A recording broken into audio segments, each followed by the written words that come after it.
নমস্কাৰ।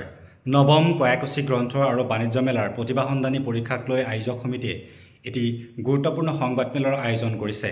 প্ৰতিভা সন্ধানী পৰীক্ষাত প্ৰশ্নকাকতত কিছুমান ভুল আছিল আৰু সেই ভুলৰ বাবেই ইতিমধ্যে সংবাদমেল যোগে আয়োজক সমিতিয়ে কিছু গুৰুত্বপূৰ্ণ তথ্য আপোনালোকলৈ আগবঢ়াইছে আৰু 6 ডিচেম্বৰ বিয়লি 3 বজাত ঘোষণা কৰা হ'ব প্ৰতিভা সন্ধানী পৰীক্ষাৰ ফলাফল।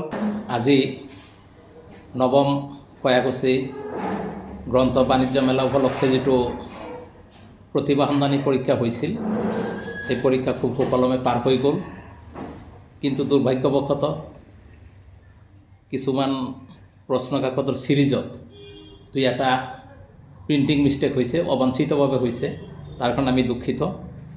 আমাৰ 8 নম্বৰ ক্লজটোত ইয়াত লিখি দিয়াই আছিল যদি কোনো প্ৰিণ্টিং মিষ্টেক হয় আৰু সেই